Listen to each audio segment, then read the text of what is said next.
Sejam muito bem-vindos. Estamos começando mais uma edição de Oeste Sem Filtro, programa que vai ao ar de segunda a sexta-feira a partir das 5h45 da tarde. As principais notícias do dia são analisadas pelos nossos comentaristas. Aqui no estúdio, Augusto Nunes, Cristina Grêmio de Curitiba e Ana Paula Henkel de Los Angeles. Oeste Sem Filtro e todos os programas da Oeste são transmitidos pelo YouTube. Nós continuamos também na plataforma Rumble. Oeste Sem Filtro ainda está na Rádio Estúdio 92.3 FM de Cascavel. Hoje é dia 22 de fevereiro de 2023. Confira os destaques desta quarta-feira. A Conferência Nacional dos Bispos do Brasil embarca no discurso dos 33 milhões de famintos e lança a campanha da fraternidade. Marina Silva e Tarcísio de Freitas sobrevoam região atingida pela chuva no litoral norte paulista e avaliam estragos ambientais. Ana Moser volta a dar entrevista em de um mês ao falar sobre a tragédia em São Sebastião. Tem muito mais agora no Oeste Sem Filtro. Marina Silva, ministra do Meio Ambiente, esteve hoje em São Sebastião, no litoral norte paulista. Ela sobrevoou com o governador de São Paulo, Tarcísio de Freitas, as áreas atingidas pela chuva. Tarcísio disse que o voo foi importante para avaliar o estrago ao meio ambiente na região. Falou ainda que juntos darão uma resposta sobre a recuperação da vegetação e da infraestrutura afetadas pelos deslizamentos. 48 pessoas morreram até agora na tragédia. 38 continuam desaparecidas. As buscas envolvem cerca de 600 agentes das Forças de Segurança e Forças Armadas, além de voluntários. 2.500 pessoas estão desabrigadas ou desalojadas. Para começar a nossa rodada de comentários e análises aqui no programa Oeste Sem Filtro, quero dar as boas-vindas, Cristina Grêmio, seja muito bem-vinda. Esse sobrevoo aí do governador Tarcísio de Freitas com a ministra do Meio Ambiente, Marina Silva, é importante aí para avaliar tanto a extensão dos estragos e também para definir estratégias de prevenção de novas tragédias aí na região, né? Muito boa noite, Cris. Sim, Paula, boa noite para você, Ana Paula, Augusto e para nossa audiência. A gente vê com imagens que já vão sendo compartilhadas aí por pessoas que estão na região, por moradores da região, e também o que já apareceu na televisão, que os estragos ao meio ambiente são imensos, aqueles deslizamentos de terra que trazem a floresta inteira morro abaixo e vai levando estrada, leva casas e infelizmente leva vidas também. Não é novo, né, na história do litoral brasileiro, a gente tem isso todo ano, tem falado sobre isso aqui nos últimos dias, mas todo ano, quando surgem essas notícias, a gente infelizmente tem que repetir, e não sei por que Ministério do Meio Ambiente, de governos anteriores, sejam eles quais forem, até hoje, junto com secretarias estaduais e municipais, não chegaram a uma solução. Mas que bom que, mais uma vez, parece que há interesse de governo federal, de governo estadual e também autoridades municipais de olhar para a questão da ocupação de morros, além de toda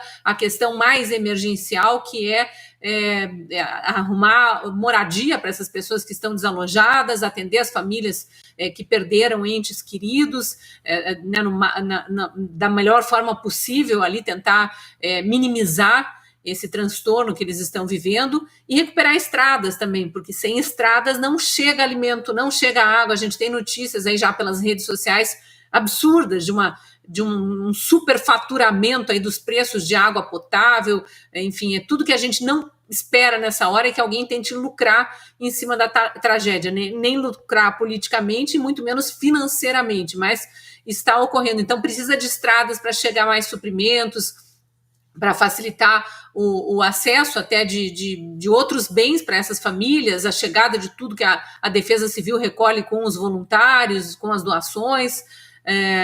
Vamos ver o que Marina Silva, como ministra do Meio Ambiente, consegue ajudar aí nesse caso específico desta vez. A Cris comentou aí da importância das vias de acesso, a gente vai atualizar em relação às estradas, ainda há bloqueios em vários pontos da Rio Santos. Já Mogi Bertioga segue interditada e só deve ser liberada parcialmente em 2 meses. As obras começaram. Ana Paula Henkel, muito boa noite. Boa noite, Paula. Boa noite, Cris. Boa noite, mestre Augusto Nunes. Muito boa noite à nossa audiência maravilhosa. Olha, sobrevoar, é claro que qualquer ajuda do governo federal é importante nesse momento. Nós estamos falando, infelizmente, como a Cris disse, né, de mais uma tragédia anunciada. Todo ano é a mesma coisa, seja nessa região, seja na região serrana do Rio de Janeiro, né? Todo ano é a mesma coisa e não é que isso vem acontecendo nos últimos 4, 5 anos, nas últimas décadas. É claro que toda ajuda é bem-vinda e a não politização da tragédia é mais bem-vinda ainda. Nós estamos falando de vidas perdidas, casas, né? Bens que as pessoas adquiriram durante toda uma vida. E nós vimos que o discurso do Lula não é um discurso de quem não quer politizar essa tragédia. Já o governador Tarcísio de Freitas, como uma parte sempre muito técnica do governo do presidente Bolsonaro, mostrou qual o problema, qual a solução, o que nós vamos fazer. A minha dúvida nesse encontro do governador Tarcísio com a ministra Marina da Silva, é exatamente porque nós sabemos a agenda Marina pertence, qual agenda ambientalista ela quer empurrar. Ela quer empurrar exatamente a agenda do ecoterrorismo, não da preservação do meio ambiente ou da preservação do planeta Terra como um todo de maneira responsável e que numa discussão que faz parte, sim, do debate público, mas um debate responsável, sem essa agenda globalista, sem essa agenda da nova ordem mundial, da agenda de 2030, que quer empurrar goela abaixo de todo mundo que nós estamos sob uma ameaça existencial no mundo e que é preciso a interferência da elite, dos ungidos, de Davos. Eles sabem o que é melhor para a gente. Eles sabem, durante a pandemia, durante tragédias como essa, eles sempre sabem as respostas de tudo.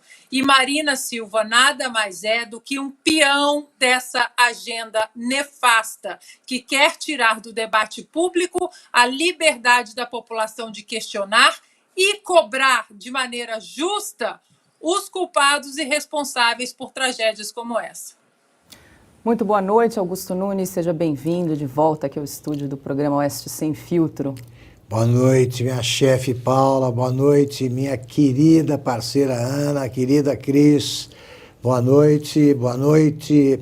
Daqui a pouco eu cumprimento o nosso convidado. Esse é um craque, ele vai saber explicar o que aconteceu. Eu falo como leigo que tem algum juízo. É impossível você dizer que a chuva surpreendeu. Claro que desta vez caiu uma quantidade de água gigantesca, né? Incomum, mas eles repetem que a chuva foi muito forte desde o primeiro deslizamento, ou na Serra Fluminense, ou aqui em São Paulo, ou em qualquer outro lugar. Sempre choveu demais. Eu quero saber o seguinte: quando vai haver a remoção das residências fixadas em lugares proibidos, porque coloca em risco a vida? Tá? Quando eles vão impedir que caiam barreiras com tanta facilidade? Vive caindo barreira, não precisa chuva ser muito forte para você interditar essas estradas que levam ao litoral paulista. E como eu disse ontem, eu temo que a tragédia anunciada agora envolva a Via Anchieta, porque a Serra do Mar ali tem mais gente do que árvore em vários trechos, e são todas, chamemos assim, né, residências. São casas toscas ali, sem nenhum planejamento, lá é tudo ilegal, e ninguém pode dizer que não corre o risco de desabar, né? Então, nós vamos esperar eu prefiro esperar a entrevista para ter mais informações. Perfeito. Só para antecipar aqui para quem está nos acompanhando, Augusto, a gente vai conversar com Delso Amador, ele que é engenheiro e secretário de Transporte e Vias Públicas de São Bernardo do Campo. Então ele vai explicar para a gente um pouco como é que funcionam essas obras, tanto de prevenção que pode fazer para frente para evitar esse tipo de tragédia. E o Delso tem uma longa experiência em cargos que permitiram ele conhecer direitinho essas estradas todas aí de São Paulo. Logo mais ele está aqui com a gente. A gente segue no assunto porque as famílias que moram em áreas de risco, na região atingida pela chuva no litoral norte, devem ser removidas para abrigos. A Justiça de Caraguatatuba atendeu ao pedido da Procuradoria-Geral do Estado de São Paulo. No documento, o juiz afirma que a medida tem caráter preventivo e provisório e deve ser usada como última ferramenta às pessoas que se recusarem a deixar as áreas sob o risco de deslizamentos ou desastres. Em entrevista coletiva, o governador Tarcísio de Freitas disse que a remoção compulsória será usada em último caso. A gente vai tentar convencer, vamos usar todos os argumentos, vamos tentar acolher, vamos tentar mostrar que eles vão ser abrigados, vamos mostrar que a gente vai proteger o patrimônio, que a gente vai garantir a segurança. Em último caso, a gente vai fazer a remoção compulsória.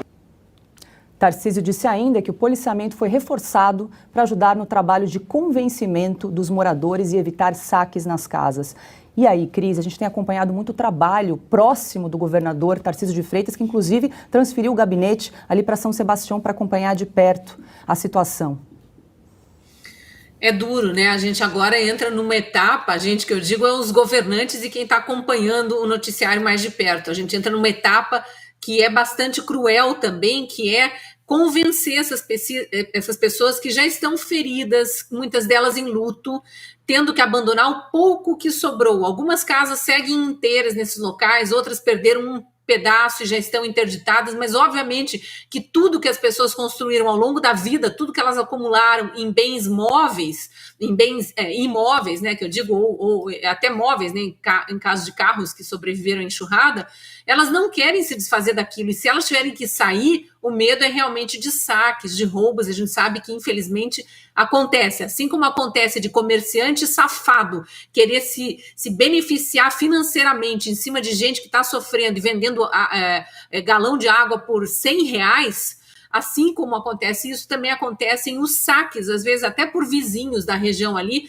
tentando se locupletar em cima de gente que já está vivendo na desgraça. Mas o governador tem que ser hábil, né? Tem que colocar toda uma equipe de psicólogos, de assistentes sociais ali para ir desde já aconselhando essas pessoas que a vida não tem preço, porque, claro, podem ocorrer novos deslizamentos, a gente continua em época de chuvas, a previsão do tempo continua falando em chuvas, tanto para essa quanto para outras regiões de risco. Não dá para ficar num lugar em que o solo está instável.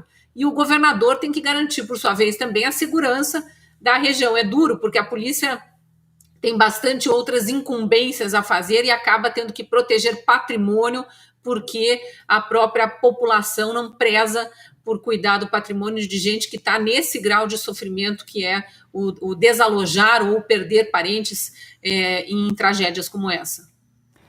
Ana, a situação segue muito delicada, né, no litoral norte, né? Algumas famílias, então, precisam ser retiradas ainda das áreas de risco, e o governador, então, Tarcísio de Freitas, disse que vai usar, em último caso, a retirada compulsória, a remoção compulsória dessas famílias que resistem a deixar suas casas. São vários lados muito tristes dessa tragédia, né, Paula? Eu me lembro, recentemente, se eu não me engano, acho que há uns 5 anos, que foi uma das piores tragédias da região serrana, no Rio de Janeiro. Muitas pessoas morreram, milhares de pessoas perderam absolutamente tudo, né? Algumas vítimas não foram encontradas, infelizmente, até hoje, vítimas fatais, né, infelizmente, e dentro desse contexto dessa tragédia, as pessoas, né, trazem muito o seu lado humano em doações, em ajuda financeira, em ajuda material, como alimentos não perecíveis, água, colchões, roupa. E eu me lembro, Paula, que nessa situação foi tanta gente doando tanta coisa que começou a ter saques. Inacreditável isso, né?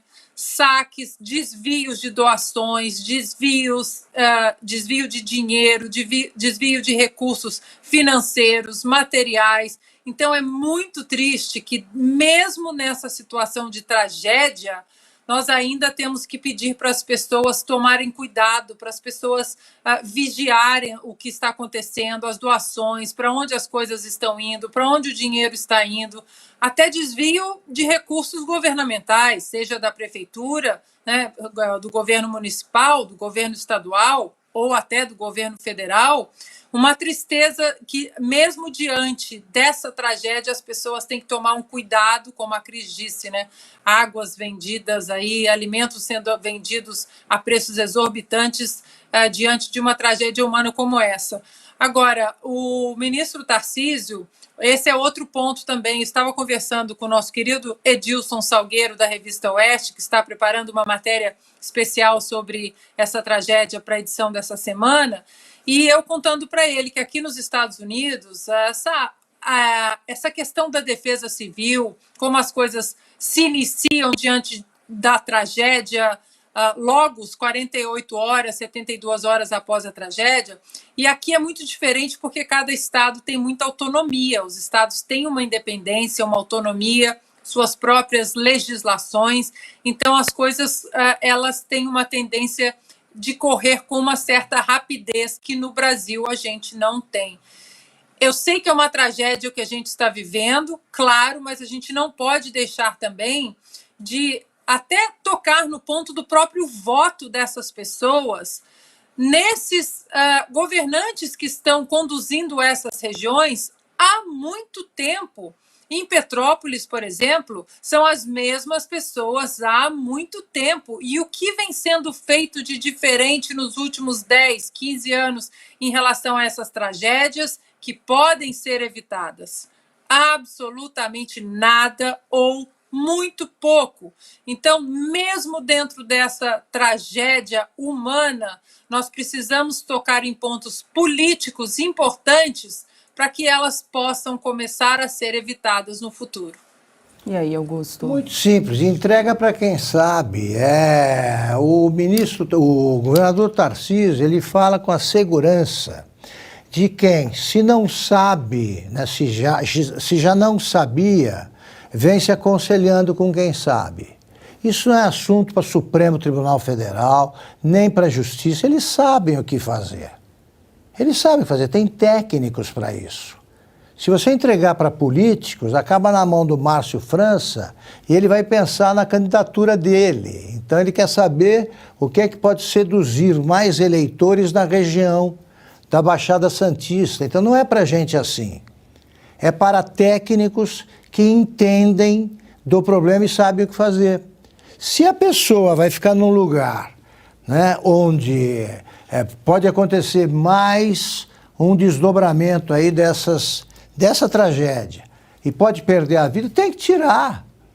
Tem que tirar. Se o barraco, tira o barraco. Ele não vai se sustentar, você tem que tirar. Então, não precisa o Lula trazer 9 ministros, fazer esse carnaval todo, e deixa que o governador sabe o que faz e ele sabe pedir ajuda. Atendam e procurem ser mais parecidos com os japoneses, né?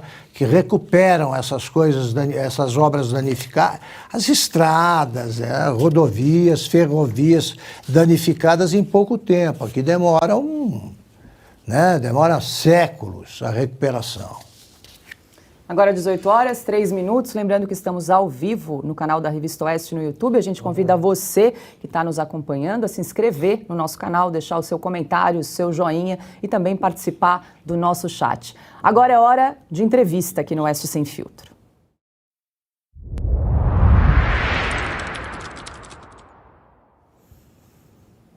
E nós vamos conversar com Delson Amador, ele que é engenheiro e secretário de Transporte e Vias Públicas de São Bernardo do Campo. Muito boa tarde, Delson. O senhor me ouve bem? Ouço sim, Paula, ouço bem. Delson, eu quero começar perguntando para o senhor em relação às estradas aí que ligam a capital paulista ao litoral norte. A Mogi Bertioga, por exemplo, a previsão é de 2 meses de trabalho para desobstrução parcial e até 6 meses para liberação completa da via. Minha pergunta é, esse prazo é um prazo razoável? Algo poderia ter sido feito aí para evitar esses danos na pista? E quais devem ser as estratégias para evitar futuros desastres nas vias aí que ligam a capital paulista ao litoral norte? Primeiro, boa noite. Primeiro, boa noite a você, boa noite, Augusto, boa noite aos demais.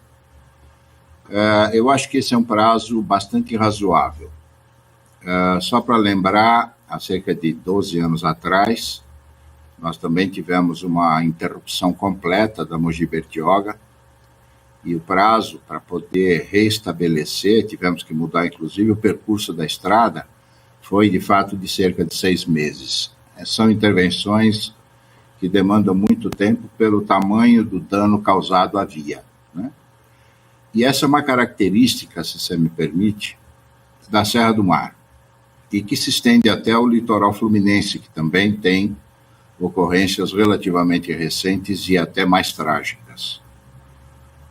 A natureza, a característica desses maciços próximos ao oceano são de grande quantidade de argila e com cobertura vegetal bastante considerável.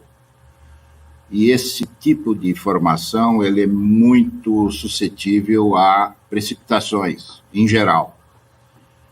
Algumas menores, outras maiores, mas em qualquer caso você tem deslizamentos que ocorrem, porque a argila ela praticamente se liquefaz, e aí você tem aqueles fenômenos que são constatados hoje através das imagens da imprensa em geral.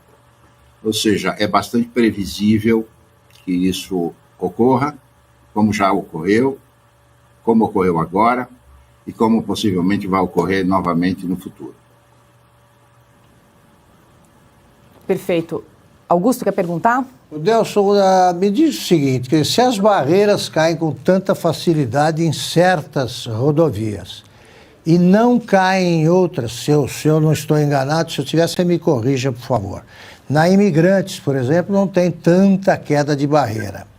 Não é um sinal de que essas estradas foram mal planejadas ou percorreram um traçado que geraria isso inevitavelmente? Como é que é? Não houve algum erro? Augusto, vamos lembrar um pouquinho a história, certo? A rodovia Anchieta, só para citar um exemplo, é uma rodovia que foi construída há 80 anos atrás, provavelmente um pouco mais. Naquela época, a tecnologia que se dispunha se você me permite um exemplo que é muito dado e que é bastante realista, né? Era de fazer o traçado da estrada aproveitando um caminho que um burro que se solta, ele vai percorrer. E a estrada, portanto, ela segue praticamente a conformação da própria serra, né? A rodovia Imigrantes, que é uma rodovia mais nova, bem mais recente, ela já foi construída segundo uma tecnologia já disponível em época mais recente.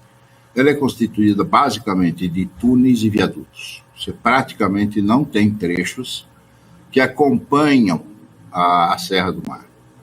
Naturalmente, por ser fundamentalmente túneis e viadutos, você tem escorregamentos, tem deslizamentos, mas eles não atingem a Imigrantes.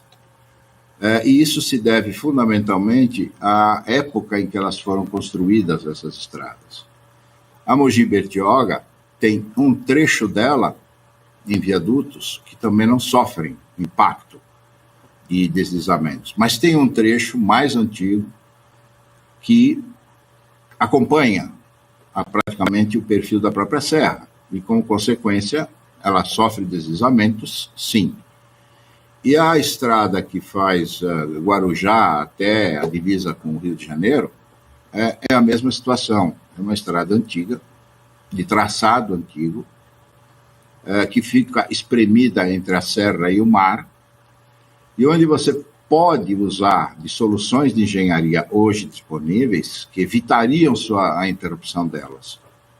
Só que são obras muito caras, né? Tem que ser previstas e são caras, porque você vai ter que usar novas técnicas para tornar a estrada livre do risco de deslizamentos. É possível? Tecnicamente é possível. Em termos de engenharia, é possível? Sem dúvida é possível. É uma questão só de investimento. Você precisa ter investimentos para fazer.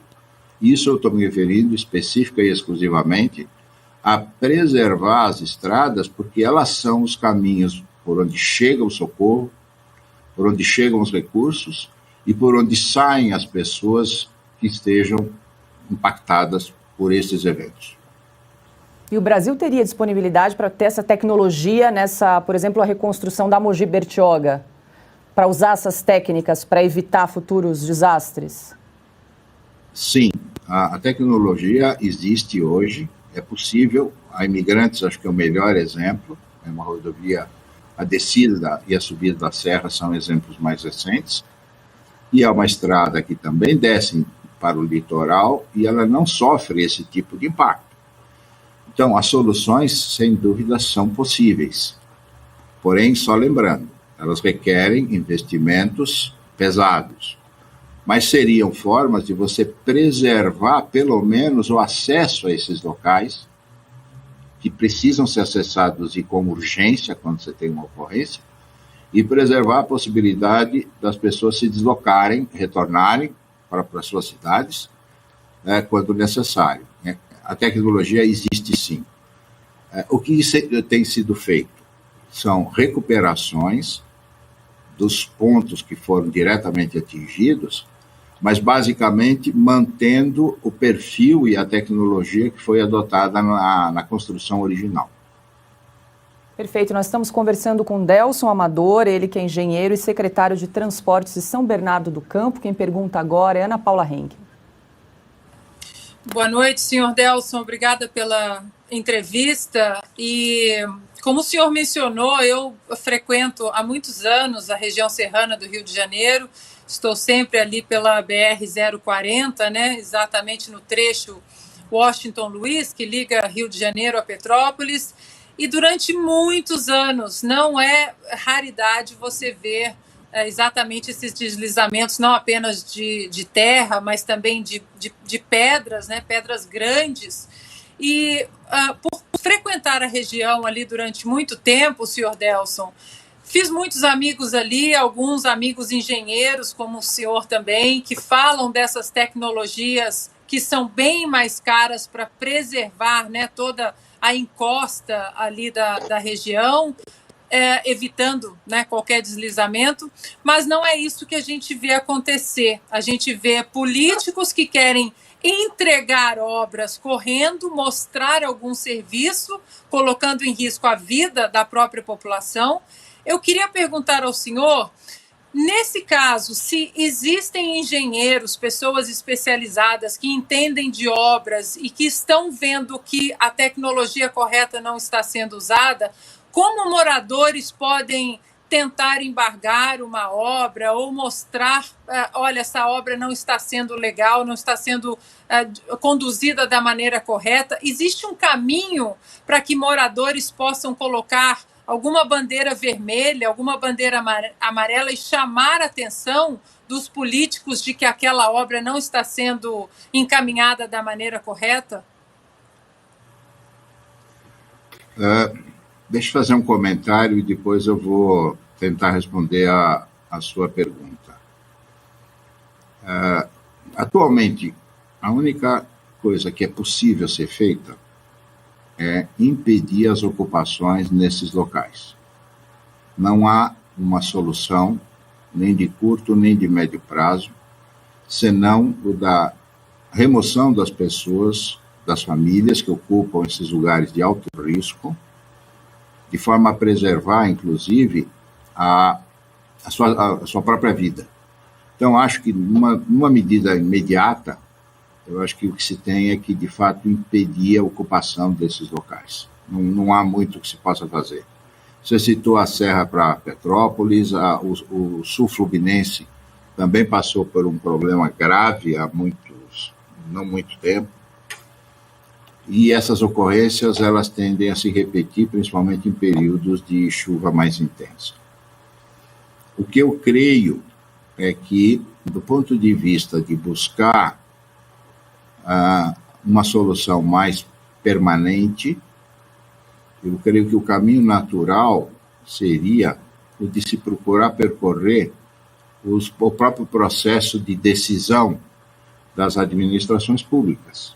Né? Para isso é que a gente tem câmaras municipais, assembleias estaduais, Câmara Federal, e que normalmente são consultadas ou a elas são submetidas para planos de investimento, priorização de investimentos e coisas parecidas. Eu acho que este é um caminho. Esse é um comentário, um palpite exclusivamente meu. Eu acho que seria a forma mais, eu não diria rápida, mas a que tem mais chance de prosperar. Lembrando sempre, são investimentos vultuosos. Nestas regiões não há nenhuma solução mágica para resolver o problema. O que eu acho é que, em primeiro lugar, indicar em caráter mais urgente, é, de fato, impedir a ocupação desses locais de risco. Foi citado logo no início do programa, a iniciativa do governo do Estado de remoção de pessoas desses locais de risco. Eu acho que essa atitude é a atitude correta nesse momento. O mais importante é a preservação da vida. E aí, sim, minimizados os riscos à integridade das pessoas, o passo seguinte seria, pelos canais que a população dispõe, pelos canais que a própria imprensa dispõe, tentar fazer com que o Poder Legislativo, o próprio Poder Judiciário, não sei aqui até que ponto, que haja priorização de investimentos destinados a, pelo menos, assegurar que a comunicação com esses locais permaneça, para que as pessoas possam, inclusive, se retirar dos locais nessas situações de risco. Só para lembrar, há cerca de 50 anos atrás, muitos de vocês, felizmente, não acompanharam isso, a ligação de São Paulo com o litoral norte ficou completamente interrompida. E por muitas semanas, o litoral norte só conseguia ser abastecido por mar.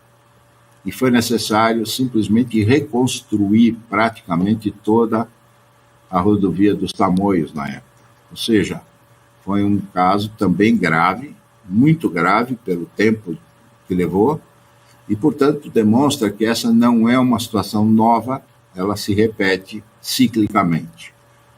Então, só sintetizando, eu acho que no primeiro momento é remoção das famílias que estão em áreas de alto risco.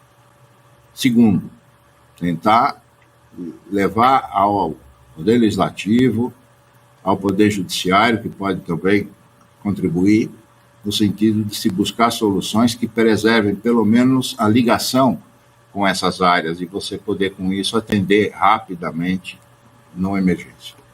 Nós estamos conversando com o engenheiro Delson Amador, ele que é secretário de Transportes de São Bernardo do Campo. Quem pergunta agora é a Cristina Grêmio. Boa noite, eu tenho curiosidade em relação aos custos mesmo. O senhor fala aí em custos vultosos, a gente sabe que, obviamente, abrir estradas e reconstruir estradas é muito caro, ainda mais quando precisa fazer essas obras de contenção de encostas, que já vinham deslizando, mas tem também, pensando nessa solução de médio e longo prazo, que seria a remoção das famílias daí, tem também todos os custos com construção de moradia em outros locais seguros, longe das encostas. O senhor acha que 2 milhões que o governo federal liberou aí para essa região, diante das imagens que a gente viu, seriam suficientes para o quê de imediato? Que a gente sabe que para tudo não é possível apenas 2 milhões, né, de investimento. Eu acredito que esses primeiros volumes de recursos que estão sendo citados, eles se destinam a atendimento emergencial dessas famílias. Imagino que sejam destinados a assegurar a alimentação, a assegurar o atendimento de saúde no que for necessário, assegurar um abrigo, mesmo que seja em caráter precário e temporário, em unidades de educação, ginásios que porventura estão disponíveis nas cidades, e esses recursos, creio, têm esta finalidade, ou seja, dar o atendimento emergencial que essas famílias necessitam. Ele não tem, esses recursos não conseguem atender nem minimamente a necessidade de você tentar recuperar, mesmo que parcialmente, os estragos feitos por esses deslizamentos. Lembrando que nós sequer estamos no fim do período de chuvas, tem mais chuvas intensas previstas em curto prazo. Portanto, a situação tende a se agravar. O mais importante agora é impedir, evitar o risco de que a gente tenha mais casos fatais. Então, a remoção das pessoas acho que é o essencial, e creio que os recursos que estão sendo disponibilizados se destinam ao atendimento de necessidades básicas dessa população. Antes de passar para o Augusto, só uma informação para a gente atualizar. O governo federal oficializou hoje a transferência de 7 milhões para São Sebastião. O repasse está numa portaria publicada numa edição extra do Diário Oficial. Uns 3 camarotes do Carnaval da Bahia. Um pouquinho mais do que recebeu a Cláudia Raia. Delson, eu conheci há pouco tempo a nova Tamoios, né, a parte já remodelada, e eu fiquei bem impressionado. A rodovia melhorou bastante. Mas eu te pergunto, ela está sendo construída, porque ainda faltam algumas etapas, ela está sendo construída usando essas técnicas modernas a que você se referiu, como as que foram usadas em Imigrantes, ou não? Augusto, estão sim. E eu vou um pouco mais longe. Elas estão sendo utilizadas, essas novas técnicas, até por imposição de limitações ambientais. A serra, por exemplo, trecho de serra, que a gente chama, ele está sendo todo ele feito em viadutos e túneis. Tanto que sequer veículos e materiais puderam acessar os novos trechos por via terrestre. Tiveram que ser transportados por via aérea, né? Porque não era permitido impacto nenhum na vegetação da Serra do Mar, né? Uma área protegida. Em consequência, esses trechos foram feitos desta forma. Pelo que sei, não estão ainda executados, estavam sendo retomados, os trechos na Baixada do Litoral Norte, tanto em direção a Caraguatatuba como em direção a São Sebastião, seriam feitos em túneis, em boa parte, também preservando, primeiro, a natureza do local e também, com isso, dando segurança maior para que não haja interrupção na ligação em ocorrências dessa natureza. Ou seja, lembrando que isso não é a estrada toda. Nós estamos referindo somente ao trecho de serra e ao trecho da Baixada, lá no Litoral Norte. O que está sendo feito, e aí você concilia uma solução técnica mais adequada para essa região, com imposições de ordem ambiental, o que está sendo feito tende a sofrer muito menos interrupções em ocorrências dessa natureza. Lembrando que isso não é o trecho inteiro. Há ainda risco em alguns trechos feitos, vamos dizer, por soluções convencionais, que podem também sofrer alguma interrupção, dependendo da gravidade do que possa vir a ocorrer. Mas na maior parte do trecho, as soluções que foram implantadas, elas contribuem para um menor risco de interrupção. O senhor falou que há mais previsão de chuva aí para os próximos dias.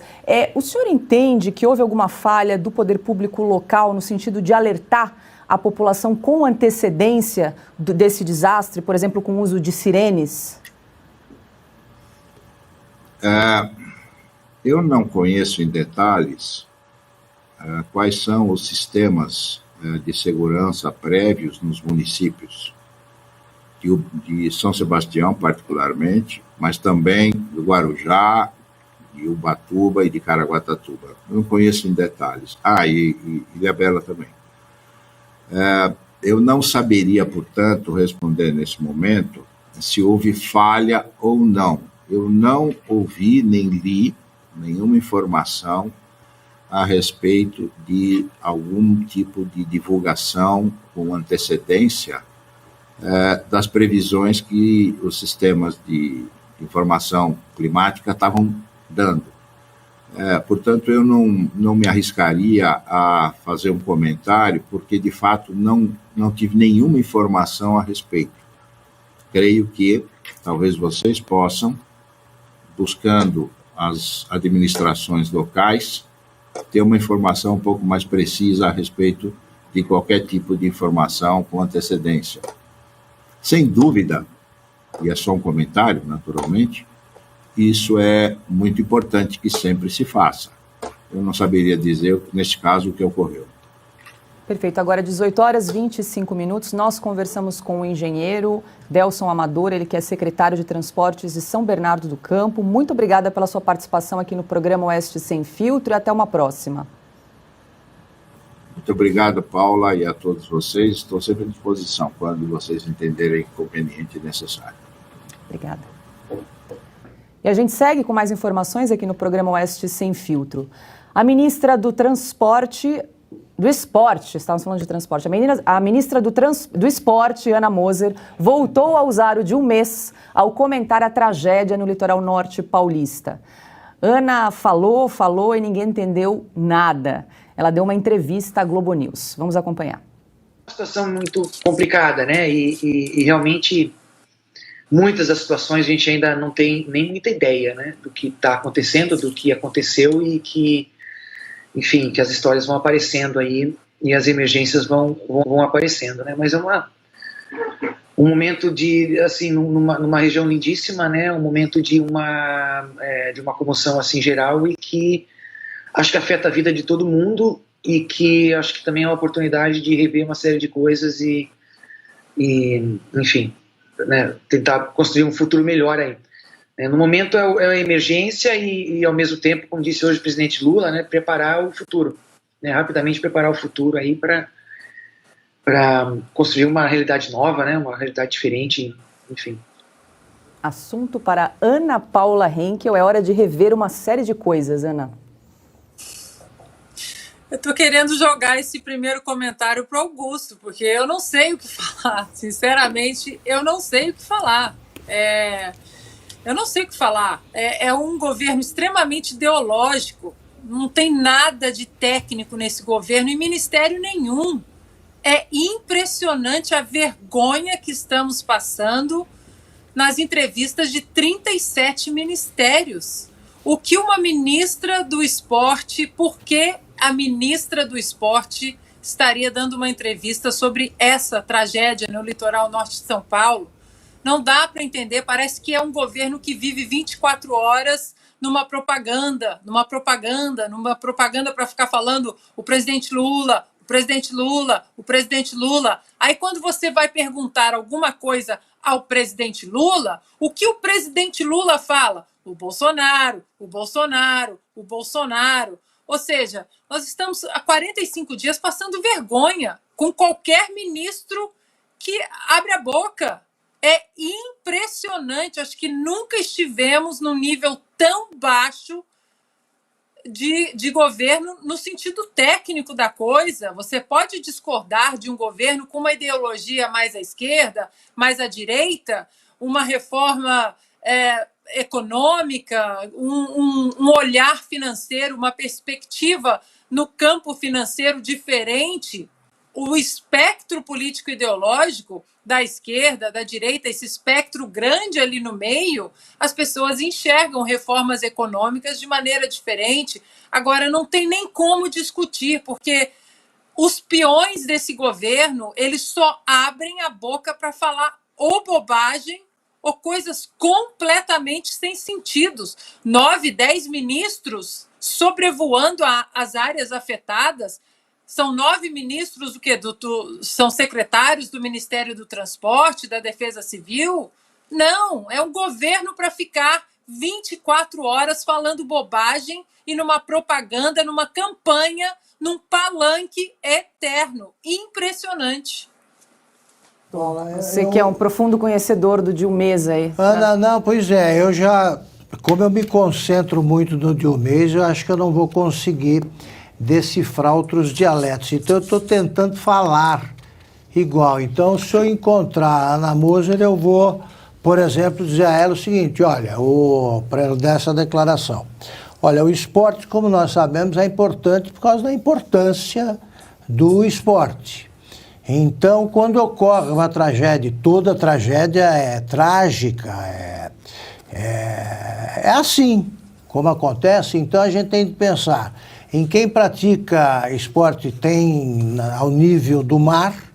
Nível do mar se pratica esporte, como sabe a Ana, né, jogou muito tempo na praia, pode jogar vôlei, futevôlei e tal. Nós vamos desenvolver futevôlei no governo Lula. E também tem o esporte praticado mais no alto, né? E precisa tomar cuidado com isso, porque essas coisas, com essas quedas de barreiras, pode prejudicar, por exemplo, a asa delta.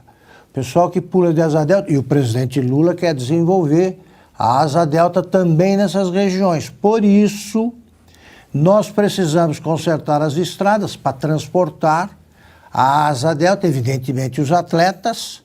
E mais explicações, vocês, por favor, se dirijam a Ana Paula Henkel, porque ela sabe falar, né? Não é meu forte, ela sabe falar, ela sabe desses esportes, ela sabe da importância do esporte. E se nós duas não conseguirmos, né, resolver isso, tem sempre a senadora Leila, que sabe o que se deve fazer numa região tão bonita como o litoral norte de São Paulo.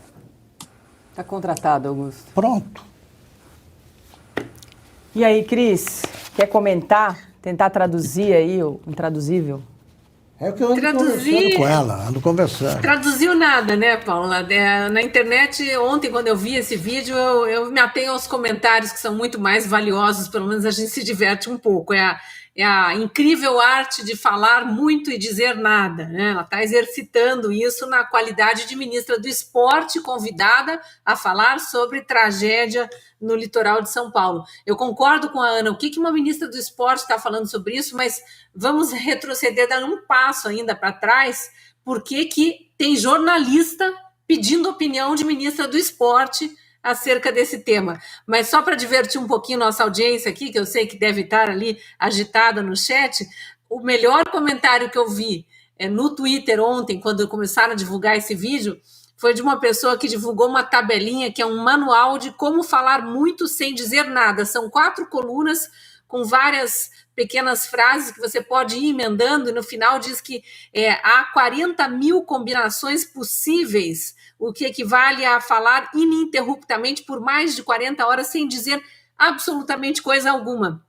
E a pessoa divulgou dizendo que a Ana Moser deve carregar esse manual no bolso. E aí tem coisas do tipo: caros colegas, a execução desse processo, a complexidade dos estudos efetuados, exige a precisão e a definição dos conceitos de participação geral. E aí eu acrescento algumas frases que ela vem dizendo: vamos pensar no futuro, o futuro precisa ser resolvido. Ela mete o presidente Lula no meio, né, para parecer que algo está sendo feito, e fica por isso mesmo. Quer dizer, parece que falta um ponto final até na história, porque não tem a argumentação. É aquela história, né, de onde não se espera nada virá. Olha só, eu estava fazendo essa declaração no estilo da Ana Moser, e agora eu completo. Se eu fizesse essa declaração aqui seriamente, a Paula até começou a me olhar com estranheza quando eu passei a falar como a Ana Moser, achando que eu estava ficando louco mesmo. Se eu falo isso, vocês vão vão duvidar seriamente da minha sanidade, né? Como é que ela fala isso e continua ministra? A cabeça dela ali está com um problema, tem sérias avarias. Sérias avarias, precisa ser examinada, é um caso clínico. Vai fazer o que no esporte? O que você acha, Ana? Pode aparecer alguma ideia Aí não aparece. A ideia começa a se desenhar ali, de repente... Se desentrega, né? Pronto. Mas tem um outro ponto, Augusto, que mostra exatamente o perfil desse governo como um todo, tá? Não é só no Ministério do Esporte, não. Que é esse complexo de superioridade. Ora, eu já fui chamada para falar sobre a economia dos anos 50 nos Estados Unidos e eu simplesmente falei, eu não sei falar sobre isso, eu preciso estudar, eu preciso de alguém. Então, se alguém me chamar para falar, Ana Paula, você pode dar uma entrevista sobre a tragédia no litoral de São Paulo? Eu vou falar, eu não sou a pessoa adequada para falar sobre a tragédia no litoral de São Paulo, eu vou dar a minha opinião como cidadã, como jornalista, do que eu vejo que pode ser modificado pelo que nós já vivemos, pela minha experiência ali com a própria Serra Fluminense. Agora, falar, dar especificamente uma entrevista falando do que eu acho que tem que ser feito num conjunto ministerial, eu como ministra do esporte, falar da tragédia no litoral de São Paulo, mas esse é o ponto desse governo. O Haddad fala como se ele fosse um grande PhD em economia. A cantora lá, ministra da Cultura, também não consegue dar uma entrevista de 2 minutos sem não falar nada com absolutamente nada. Ela vive puxando lá o secretário dela, não, fulano, vem aqui, fala você, porque chega na parte técnica, não consegue desenvolver 2 frases, não consegue ouvir um questionamento pertinente de um jornalista e responder à altura daquela pergunta, ou então, se quer falar, não entendi, o senhor pode repetir a sua pergunta? Então, esse complexo de superioridade, nós somos, nós sabemos, é aquilo que eu falei no meu primeiro comentário, é o Davos, é a elite, os ungidos, eles sabem o que é melhor para você, cidadão, você não sabe o que é melhor para você, nós sabemos o que vai... que mostra o oposto do governo do presidente Bolsonaro. O presidente Bolsonaro falava o quê? Paulo Guedes, meu posto Ipiranga, é ele que resolve. Ministro Tarcísio, é ele que resolve. Ministra Tereza Cristina, aí você pega a entrevista de cada ministro do antigo governo e você vê a parte técnica de cada um. Agora, o triste disso tudo é que os atletas sempre reclamaram que o Ministério do Esporte tinha que ser extinto, tinha que ser secretaria, porque ele nunca tinha uma pessoa ligada ao esporte para comandar a pasta, e aí quando tem, é isso. Para completar o meu comentário, eu acho o seguinte, quem escolheu? Quem escolheu? Com base em quais critérios? Por que a Ana Moser? Porque ela foi uma boa jogadora? É isso? Pelo seguinte, eu acho que uma das formas mais estranhas de insanidade é a pessoa se levar tão a sério que é incapaz de se olhar com ironia. Ela não sabe, ela não é capaz de olhar isso aí e falar, mas que bobagem, o que eu falei, preciso melhorar. Não, ela acha normal esse tipo de declaração. É isso que eu acho estranho. A Dilma passou 5 anos, e a gente se diverte aqui, mas olha a gravidade da coisa, 5 anos sem dizer uma única frase que merecesse registro e conseguiu falar 2 ou 3 frases com começo, meio e fim. Ela não conseguia. É o caso da Ana Moser. Como é que alguém que não consegue articular uma frase, não consegue juntar sujeito e verbo, não sabe como acrescentar um predicado, como é que ela vai fazer traçar uma política esportiva para o Brasil que nunca existiu?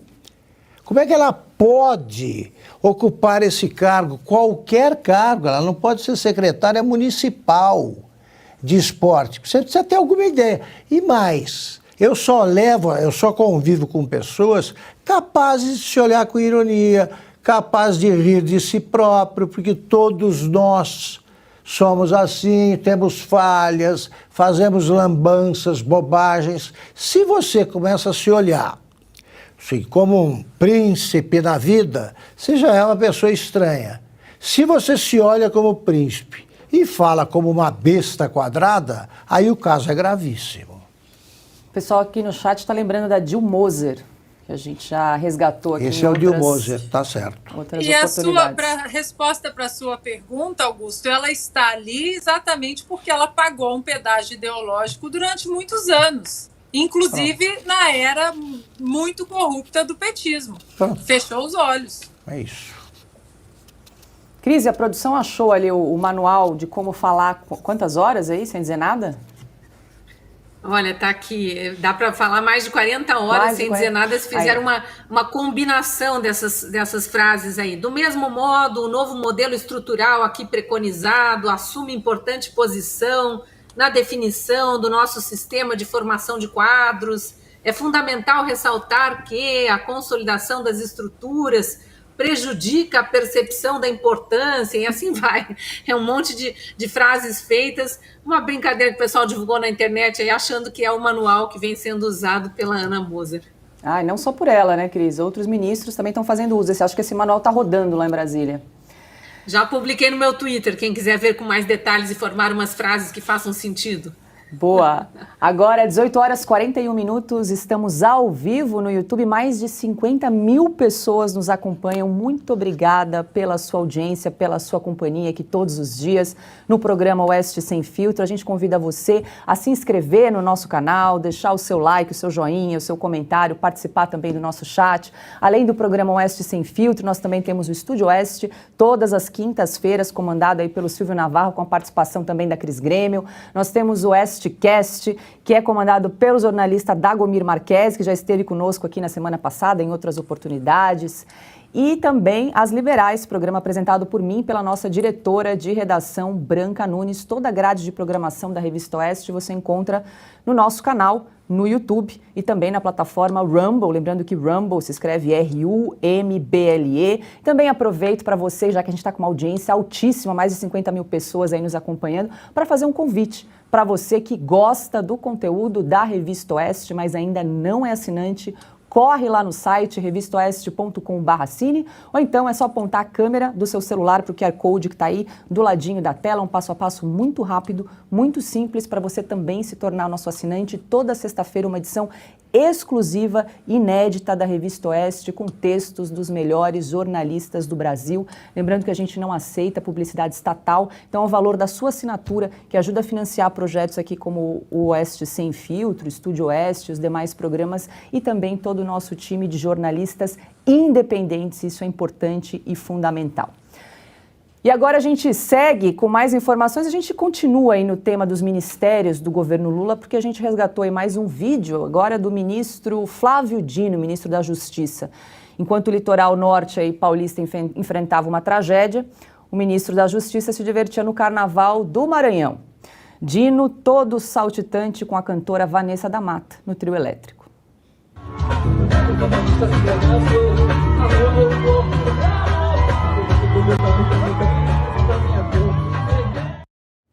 Augusto, acho que eu não teria coragem de ficar ali naquele tablado ali. O que você acha? E aí, a Ana também disse que não. Cris, alguém com esse peso aí não teria mesmo. De jeito nenhum. É muito resistente esse negócio. Ela é corajosa, a menina ali, a Vanessa da Mata. Continua bastante, porque a gente já viu o que aconteceu com quem estava sentado ali distraidamente ao lado do Flávio Dino quando ele sentou, né? Ele se sentou com um pouco mais de entusiasmo, aí levou uma fileira de cadeira. Foi em 2017, Augusto, quando ele era governador do Maranhão. De lá para cá, acho que ele aumentou a quantidade em arrobas, né, a medida do peso dele.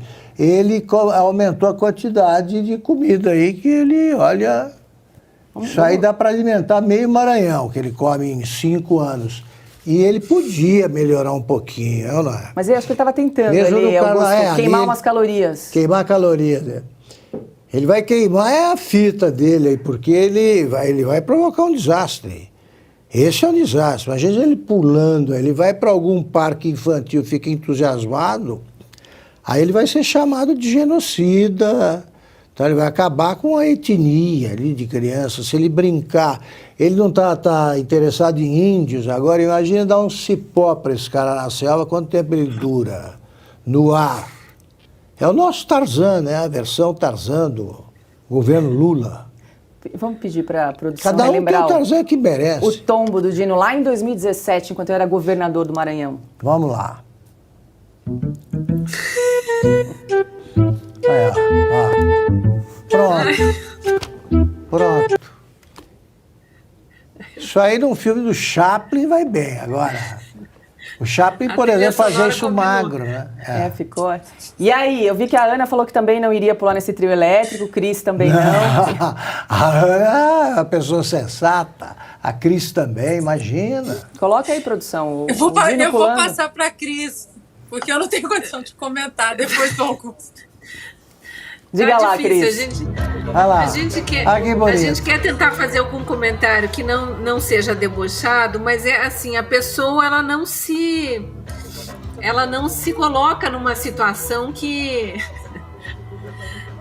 não enseje comentários jocosos depois, né? E realmente está acima do peso para estar nesse camarotezinho. A Vanessa da Mata não, mas ela é corajosa de estar pulando junto com ele nesse camarotezinho, até porque ela deve lembrar daquela cena que a gente exibiu agora há pouco, de 2017 ali, em que ele sentou e levou junto 3 ou 4 que estavam ao lado, né?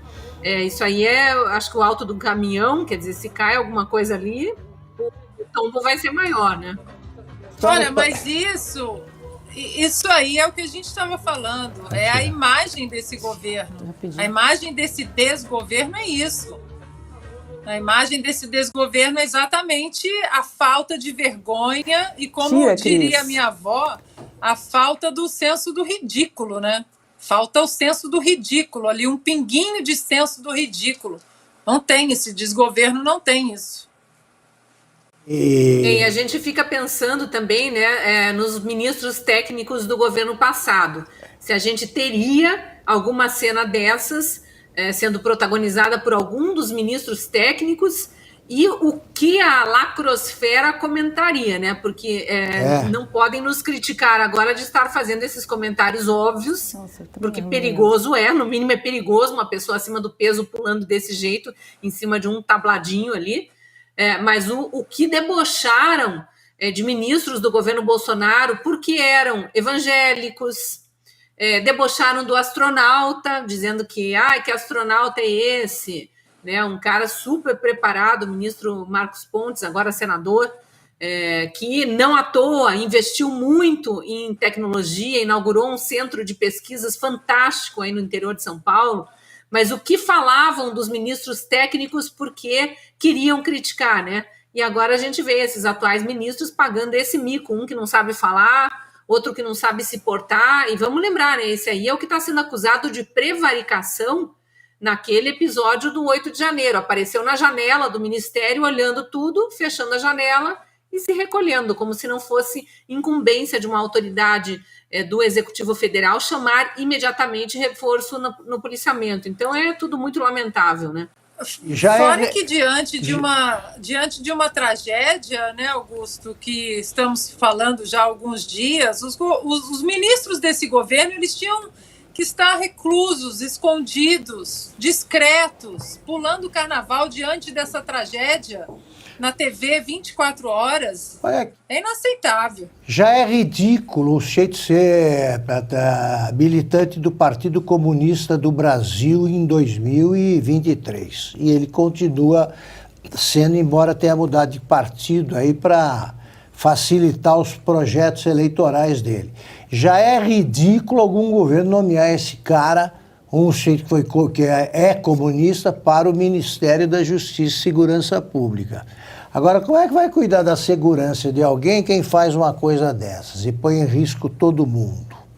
Todo mundo. Então, se isso aí não for ridículo e não merecer ser tratado com deboche, então nós estamos ficando assim, todos nós somos cínicos. Eu não sou cínico, eu olho para isso aí, eu caio na gargalhada. Tá? Eu vou contar uma história rapidinha. Na minha cidade entrou um circo. Circos, antigamente, eles desfilavam pela rua da cidade, tá, mostrando o que tinha de atração. E no meio de um ciclo apareceu um elefante. Um amigo meu teve a má ideia de pegar esse elefante, fazer uma gracinha e desviar, entrar com ele no bar. O elefante? O elefante. O bar estava aberto, a porta grande, larga. O elefante pisou e o piso afundou. O dono do bar, até bem-humorado, disse, vou deixar isso aí como marca. E ficou. E ninguém acreditava que era um elefante fazendo isso. Esse amigo que botou o elefante dentro do bar, ele não fez 2 vezes.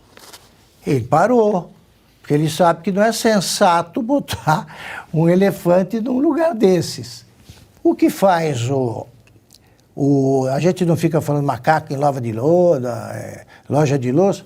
Um elefantinho aí brincando desse jeito, no mínimo é um risco. Agora, ridículo é desde o primeiro momento. Desde o primeiro momento, só olhar para a figura e ver. Não, é preconceito contra quem tem sobrepeso. Que é isso? O ridículo, eu não sei definir, mas eu sei quando vejo. E é. Vocês não acham? Ou você assiste essa cena seriamente? Ridículo e perigoso. Perigoso. Eu escrevi sobre isso, Augusto, semana passada na Oeste, sobre a glamorização da obesidade perigosa. Exatamente. Marcas consagradas aqui nos Estados Unidos, como Calvin Klein, Victoria's Secret, promovendo campanhas aí super capitalistas, fazendo muito dinheiro em cima da obesidade perigosa. É claro que essas pessoas não têm que ter chacota, difamação, mas quando a obesidade passa de um ponto onde a saúde está em risco, e aí as pessoas querem essa glamorização da obesidade disfarçado de aceitação corporal, isso não é uma cultura que se preocupa com o outro, não. É uma cultura que desumaniza a pessoa, vê a pessoa apenas como um mero objeto, um mero peão, massa de manobra de uma ideologia que não está nem aí para você. Augusto, Ana, Cris, nós entrevistamos no programa As Liberais uma educadora física que escreve para um site grande, conhecido aí, e que ela foi proibida de usar a palavra sobrepeso. Ela escreve sobre saúde e bem-estar, ela tem uma coluna diária, ela não pode usar a palavra sobrepeso, porque quem diz o que é sobrepeso? E aí você pega, por exemplo, os dados agora muito completos sobre as mortes da Covid, qual é o número que vai lá para cima? Exatamente de quem tinha sobrepeso. Isso aí. A gordura corporal foi um dos fatores mais marcantes e importantes para a letalidade na Covid aqui nos Estados Unidos. E isso ninguém fala. Agora, 18h52. A campanha da Fraternidade de 2023 foi lançada hoje pela Conferência Nacional dos Bispos do Brasil, a CNBB, com o tema Fraternidade e Fome. O lema é Dai-lhes vós mesmos de comer. O objetivo da campanha é pressionar o governo a desenvolver políticas públicas e combater uma cultura da indiferença. A matéria de capa da Revista Oeste desta semana trata justamente da fome. O título da reportagem de Joyce Maffezoli é Mentiras alimentam a fome no Brasil. O texto traz uma série de questionamentos. Quais são os dados reais sobre a fome no país? Quem financia essas pesquisas? Onde estão os 33 milhões de famintos? Por que a CNBB embarcou no sensível discurso sem filtro? O material da CNBB é explícito. A culpa pela fome no país é da grande propriedade rural.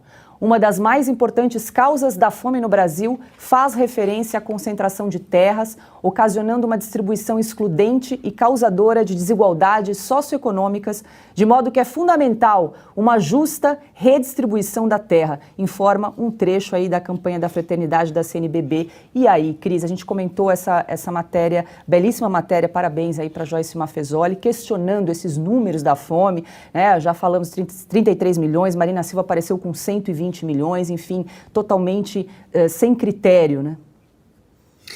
Essa reportagem é muito importante porque ela explica onde é que está a manipulação da informação, onde é que está a manobra. Foi uma ONG, uma entidade ali que pesquisa sobre vários assuntos, mas no meio da pandemia, governo Bolsonaro, uma ONG obviamente de esquerda, resolve lançar perguntas em comunidades escolhidas a dedo, e as perguntas eram todas direcionadas: você hoje comeu tudo que queria? Você acredita que o seu padrão de alimentação é o melhor possível? Coisas nesse nível. Alguém da sua família no último ano ficou algum dia sem comer porque não tinha dinheiro para comprar comida? Isso pode ter acontecido e aconteceu efetivamente com milhões de brasileiros, e não significa que as pessoas estejam passando fome. A situação de fome extrema no Brasil, ela é bem definida por entidades confiáveis que fazem pesquisas, e vamos colocar o nosso IBGE aí à frente de todas, e também por entidades internacionais, tanto que logo depois que essa falácia foi divulgada e todos os esquerdinhas e militantes de redação começaram a divulgar a exaustão, né, porque aquela estratégia de Goebbels, né, uma mentira dita 1000 vezes, torna-se verdade. Estavam tentando fazer parecer, e tanto tentaram que a ministra resolveu multiplicar por 4 e sair no exterior já dizendo que eram 120 milhões passando fome. Daqui a pouco vamos ser todos os 220 milhões de famintos, com exceção do Flávio Dino, que está ali bem robusto, pulando no camarote da Vanessa da Mata. Então, é muito absurdo assim, o que acontece no Brasil em relação a manipulação de estatísticas, de pesquisas. Bom, a gente viu o que aconteceu aí com as pesquisas eleitorais. Eu ainda estou aguardando a CPI dos institutos de pesquisa. Depois da CPI de 8 de janeiro e da CPI das ONGs da Amazônia, eu espero que eles relembrem que tem um pedido aí de parte considerável da sociedade querendo saber o que aconteceram com os números das pesquisas. Mas são todas estratégias aí de ir manipulando a opinião pública. Eu não quero questionar a campanha da fraternidade da Igreja Católica, da CNBB. A gente sabe que existe fome, não tem como negar isso. Existe fome no Brasil, existe fome em países ricos e existe muito mais fome em países que estão aí na miséria, chafurdando na miséria, como Venezuela, por exemplo, e Cuba, que são amadíssimos, né, por esse governo atual, acham que são exemplos de países, de economias e de democracias para o mundo. Então, não quero criticar, eu acho que a Igreja Católica, todas as igrejas, têm também esse papel muito importante de acordar a sociedade para problemas eternos e que precisam ser abraçados por todos, não só por governos. Agora, ficar dando voz para entidades que têm fins políticos, ideológicos, isso não deveria entrar pelas portas de nenhuma igreja. E aí a gente fica muito triste sabendo que uma campanha tão importante acaba tendo esse tipo de comentário que nós somos obrigados a fazer, porque realmente tem muita falácia por trás dessa estatística aí. Ana, ainda nesse assunto, vale resgatar o que disse Fernando Haddad, ministro da Fazenda, há uma semana, em um evento do setor econômico, quando ele disse que o Brasil acabou com a fome entre 2002 e 2010. Esse caso que você falou do Bolsa Família é importante. Nós, com 0,5% do PIB, acabamos com a fome entre 2003 e 2010. Acabou. Ninguém mais ouvia falar. Você não via criança na sinaleira, no sinal de trânsito. Não tinha mais. Hoje você está com 1,7% do PIB e não consegue resolver o problema. Então, são desarranjos, mudaram completamente o foco do programa. E também vale rever aqui, que a gente já comentou, a fala de Marina Silva, comandante da pasta do Meio Ambiente, durante o Fórum Econômico Mundial em Davos. O mundo é desigual. No meu país tem 120 milhões de pessoas que estão passando fome. Nós tínhamos saído do mapa da fome e agora temos 33 milhões de pessoas que estão vivendo com menos de $1 por dia. A sustentabilidade não é só econômica, não é só ambiental, ela é também social. E aí, Ana, como bem lembrou, como disse a Cris, né, manipulação de dados para um assunto que é sério, preocupante, que é a fome no Brasil, né? É incrível, né? A quantidade de bobagem que os elementos desse desgoverno falam. Basta uma ação ali nas ferramentas de pesquisa, no Google, vai ali e checa o que o Banco Mundial disse em relação à fome no Brasil. como esses números caíram drasticamente durante o governo do presidente Jair Bolsonaro. Você não pode sair acreditando, engolindo tudo que eles falam. 120 milhões de famintos. Vai o Haddad e fala uma bobagem com os números. Parece até o Ciro, né, que larga os números de uma maneira como se ninguém fosse checar, porque, na verdade, a maioria das pessoas não checa. Pega aquele número, escreve. Será que é aquele 1,7 mesmo? Será que o número é 120 milhões? Então, isso tudo a gente tem que checar, principalmente desse desgoverno que fala as coisas ao vento, não sabe nem o que falam, né? De vez em quando, então falam palavras que façam sentido dentro de uma mesma frase. Mas, Paula, eu queria voltar no ponto da CNBB, porque aqui, como a turba da esquerda gosta de falar, eu tenho lugar de fala. Eu sou católica, apostólica, romana, e eu queria deixar um ponto muito bem estabelecido para quem acha que a CNBB representa a Igreja Católica oficial, o Vaticano, no Brasil. E não é verdade. Se você for no próprio site da CNBB, você vai ver que a CNBB ela não faz parte, repito, da estrutura de poder da Igreja Católica, e os seus poderes são bem limitados. Ali você vai encontrar o seguinte, abro aspas, uma conferência episcopal como a CNBB não faz parte da hierarquia da Igreja como tal, que é formada pelo Papa e pelos bispos em comunhão com ele. Não confundir conferência episcopal com o episcopado ou colégio dos bispos, sucessor do colégio apostólico de instituição divina. Então, ali não existe absolutamente nenhum lugar na hierarquia da Igreja Católica, a CNBB. Ela não fala por nós, católicos, não fala. A CNBB não se situa acima do bispo, ela não é uma instância hierárquica. E aí o mais curioso é que ali no site da CNBB também está escrito o seguinte: a CNBB não se identifica com nenhuma ideologia ou partido político. Não é para rir. As ideologias levam a dois erros nocivos. Por um lado, transformar o cristianismo numa espécie de ONG, sem levar em conta a graça e a união interior com Cristo. Por outro, viver entregue ao intimismo, suspeitando do compromisso social dos outros e considerando-o superficial e mundano. Nós estamos falando da CNBB, que hoje é tomada pela teologia da libertação, que tem suas raízes e todos os seus tentáculos na esquerda mundial, no socialismo, no comunismo. Então, portanto, só para deixar bem claro para os católicos que estão nos assistindo, a CNBB não tem nenhuma autoridade para falar em nosso nome no Brasil. E aí, Augusto? Esses bispos, que além de não representar, eles não formam uma entidade representativa, como lembrou a Ana, eles têm um lado, né? E eles não desconfiam nem de coisas óbvias, como, por exemplo, o que tem levado à redução progressiva da população católica do que ainda é o maior país católico do mundo. Eles acham que não tem culpa nenhuma, nada a ver com eles. Eles acham que isso aqui aproxima dos católicos ou mostra para os católicos que eles muito provavelmente nem decoraram a segunda parte do credo, do Salve Rainha. Esses caras não sabem rezar uma oração longa, eles não chegam até o fim.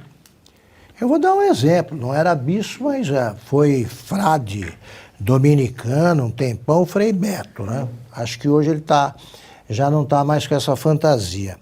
O Frei Beto, que era o confessor do Lula, imagina se ele revelasse tudo, né? O Frei Beto, a dedicatória que ele fazia dos livros dele próprio, que dava para amigos, eu li, essa dedicatória era assim: para não sei o que, do Frei Beto, em Cristo e em Castro. Cristo, Jesus Cristo e Fidel Castro. Ele põe no mesmo altar. Como é que pode um sujeito desse falar em nome da Igreja Católica? Pois continua falando, tem grupos de rezas, aí os caras se confessam com ele. Para esse cara eu não diria nem onde é que eu vou hoje à noite. Esse cara não merece confiança, não vale nada. E fica se recorrendo a essas fantasias para fazer isso. Vamos lá. Vamos pegar os números verdadeiros. Aqui e o cinismo, né? O Haddad falar isso aí como se não estivéssemos vivos. Durante 2003, 2010 não se viu criança pobre na esquina, mas como? Eu via todos os dias centenas, as mesmas crianças. O Fome Zero foi um fracasso. Serviu para enriquecer o Lula com dinheiro de empreiteiras, porque ele ia fazer palestras sobre a fome e fechava a porta. Se alguém assistisse, veria que era piada de mau gosto e canalice. Ele próprio conta, a gente dizia que 35 milhões passavam fome. Pois bem, os números do próprio mapa da fome da ONU desmentem espetacularmente a ministra Marina e o presidente Lula. A Marina parece que recuou, né? Dos 120, ela se conformou com 33 milhões de famintos no Rio. Mentira! Acabou o inquérito das fake news. Isso aí não dá cadeia. Não é o caso de chamar para provar, porque isso é mentira. Vamos lá. A estimativa, segundo a ONU, a estimativa do número de subnutridos no Brasil é de 2,5% a 4,9% da população, ou seja, menos de 10 milhões de pessoas. Os dados são do período entre 2019 e 2021. É importante destacar que este número não diz respeito ao número de pessoas que efetivamente passam fome. Eles que não se alimentam corretamente, tá? Não tem nada a ver com fome, é aquilo que a gente vê na Etiópia, no Sudão, a fome é visível. É visível, você não precisa de um bebê subnutrido. A subnutrição ela é escancarada, o sujeito vira pele e osso. Dados de anos anteriores. Em 1979 e 81, população brasileira era calculada em 120 milhões de habitantes, porcentagem de subnutridos 15%, 18,24 milhões. Em 98 a 2002, população, 168 milhões, subnutridos, calculados em 10%. 16,82 milhões. Como é que o Lula disse que acabou com isso? É cínico, é mentiroso. Ele ainda trata o povo brasileiro como um bando de idiotas. Tá? Continua fazendo o que sempre fez confessadamente. Né, apresentando números farsescos, malandros. Eu tenho um desprezo profundo por alguém que já foi pobre e zomba de pobre, que é o caso do Lula. E, finalmente, 2014, 2016, população de 206 milhões, porcentagem de subnutridos abaixo de 2,5%, são calculados em 2,65 milhões. E eles falam em 33 milhões, transformando a fome em cabo eleitoral. São canalhas. É essa palavra que cabe.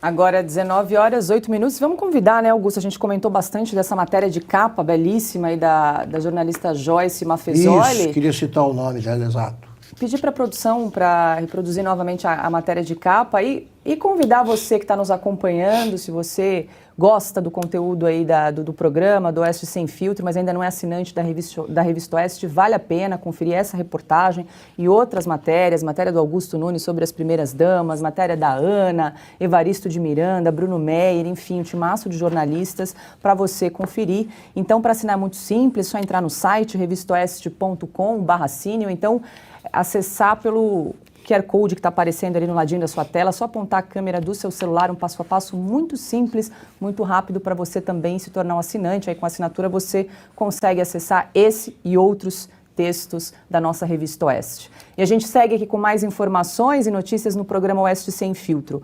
O Congresso vai gastar mais de 40 milhões de reais com a mudança de parlamentares. Quase todos os 513 deputados federais e 27 senadores da legislatura que teve início neste ano, além dos que encerraram seus mandatos em 31 de janeiro, embolsaram ou embolsarão pouco mais de R$ 39 mil a título de ajuda de custo para se mudar para Brasília ou para fazer o caminho inverso, de volta aos estados de origem, informa o jornal Folha de São Paulo.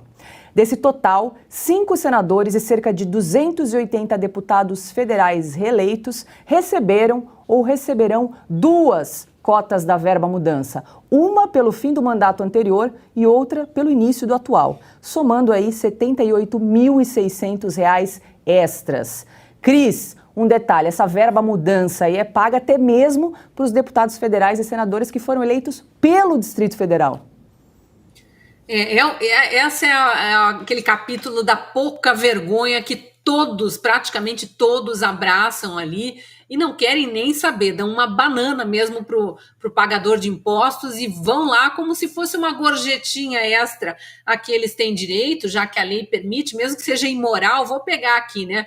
Eu lembro da deputada Paula Belmonte, na última legislatura, ela é de Brasília, abriu mão dessa verba, ela teria direito, morando em Brasília, sendo brasiliense, e ela disse, eu não tenho moral para pegar isso não pode ir para deputados que moram aqui, inclusive acho que foram apresentados projetos, só não foram, obviamente, em votação, mas para que isso acabasse. Continua, vamos lá, Gleisi Hoffmann, Sâmia Bonfim, todos esses ícones aí da extrema esquerda, todos continuam em Brasília, recebem verba para se mudar de Brasília e para voltar para Brasília sem ter saído de Brasília. Alô, senhores eleitores do PT, do PSOL, vamos cobrar dos deputados, assim como cobramos dos outros também, porque nós cobramos dos nossos eleitos. A gente não permite essa pouca vergonha e faz, pelo menos, com que eles prestem alguma satisfação em público sobre esse dinheiro arrecadado. Eu lembro que isso foi feito, eu vou lembrar de mais um nome da última legislatura que abriu mão, foi o deputado Kim Kataguiri, e esse na época se mudou de São Paulo para Brasília,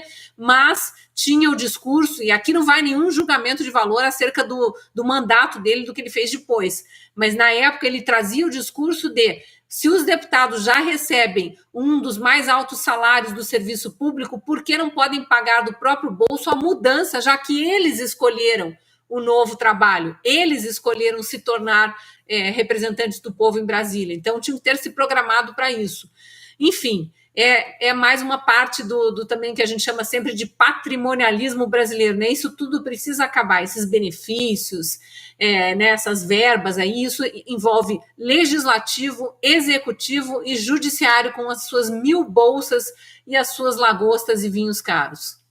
Só para a gente esclarecer aí para a nossa audiência que o nome oficial dessa verba mudança é ajuda de custo, está amparada, como bem disse a Cris, num decreto legislativo, decreto 172 de 2023, e lembrando também que o Congresso já fornece outras cotas aí bem generosas para custear passagens aéreas, hospedagem dos parlamentares, tudo aí com o nosso dinheiro, né? Bom, os deputados que moram em Brasília recebem as passagens que são distribuídas entre os deputados para que eles viajem para o estado onde eles moram, supostamente. Agora, ver se é possível. Os de Brasília vão pegar essas passagens para quê? Viajar para Brasília é difícil, né? Eles são de lá, eles não têm bases a visitar em outros lugares e recebem as passagens. O que eles fazem? Vendem as passagens e pegam esse dinheiro. É bom lembrar o seguinte, olha, foi em 1961 que a capital foi transferida para Brasília, meu Deus do céu, 60, 61. Já lá vão o quê? São 40, 60 e tantos anos, e esses caras não se deram conta que a capital mudou. Porque no começo você até podia alegar que como Brasília era uma cidade em construção, alguns prédios não estavam prontos, precisava alojar o sítio em hotel também não tinha, etc. E tal. Precisavam voltar, porque lá eles não tinham uma casa, uma moradia definitiva. Mas, meu Deus, transformaram isso numa indústria. Não é possível continuar pagando esse dinheiro para esse pessoal, porque o Rio foi capital até a metade do século passado. Acabou isso aí. E eles continuam agindo como se Brasília fosse uma cidade inabitável e como se eles voltassem para consultar as bases. Consultar base coisa nenhuma. Que base? Eles por acaso ouvem alguém? Vocês acham que eles vão? Tem a semana de 3 dias. Eles chegam na terça-feira, trabalham à tarde. É só terça, todos os deputados. Tanto que o voo que eles fazem aqui de São Paulo para lá, sempre lotado, tem o nome de Esperança do Suplente. Vão todos os deputados. Se cai um avião desse, não estou desejando nada. O que tem de suplente assumindo é uma grandeza. Isso ocorre em outros estados também. Pois bem, voltam na quinta-feira para o estado deles.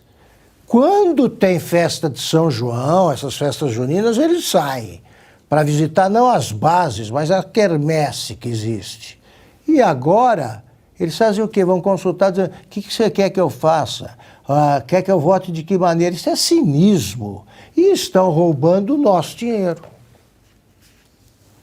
E aí, Ana, só para a gente relembrar aí que mais de 280 senadores vão receber 2 cotas da verba mudança, que totaliza aí R$78 mil. É ajuda de custo, eles precisam de ajuda, é o nome que eles usam. Ajuda de custo. Nós precisávamos levantar, Paula, todos esses penduricalhos, sabe, essas bolsas, essas verbas, mudança, viagem, moradia, terno, não sei mais o que. A gente tinha que levantar absolutamente a lista toda, para a gente ver que nós, os manés, como a gente paga mordomia para quem não trabalha nada, praticamente nada, de terça a quinta-feira, durante anos, e nós, manés, continuamos pagando não apenas os vinhos caros da turma do STF, as lagostas, as viagens, mas nós pagamos também aqueles que, na verdade, muitos ali nem são eleitos pelo voto direto. Esse é outro ponto que nós precisamos empurrar no debate público.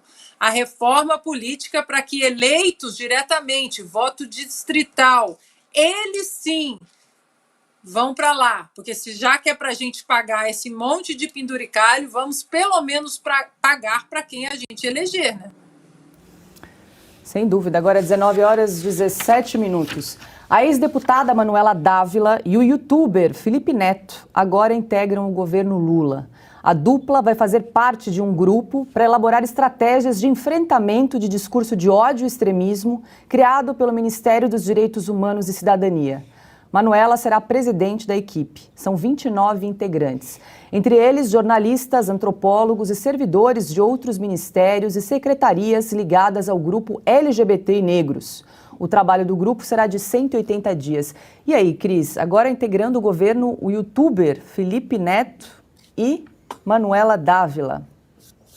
Mais uma carreta furacão, né? Que beleza, mais dinheiro público gasto, com pessoas que já estão com os bolsos cheios de dinheiro, seja por qual motivo for, né? Tem gente aí bem-sucedida nas redes sociais, youtuber de sucesso, mas pouco importa, o que eles têm a acrescentar pelo Brasil.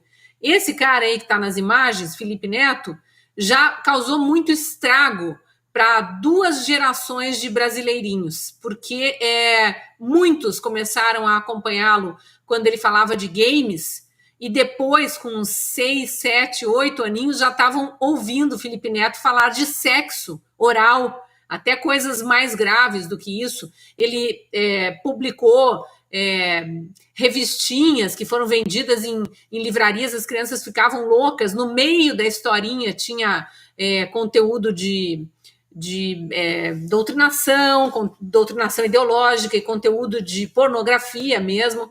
Muitas mães se rebelaram contra isso. Ele processa todo mundo, ele ganha todos os processos, ele tem muitos juízes amigos, ele tem muito trâmite em todas as instâncias do judiciário, é uma coisa impressionante. Manuela Dávila, então, a gente não precisa nem falar, né? Toda vez que falam dessa mulher ou que aparece a imagem dela na minha frente, eu lembro que foi ela que gentilmente entregou para os hackers de Araraquara o telefone do Glenn Greenwald, já que eles queriam divulgar assunto tão importante, né? No meio de um rebuliço ali que já estavam tentando acertar a Lava Jato em cheio, já havia manobras do judiciário desmontando a Lava Jato, aí soltam tudo isso e tem Manuela Dávila no meio. E eu lembro também que ela é uma comunista que adora ir para Nova York, né? Depois que o presidente Bolsonaro foi eleito, vamos lembrar que ela era candidata a vice na chapa do Fernando Haddad na época, né? Porque Lula estava na cadeia, Fernando Haddad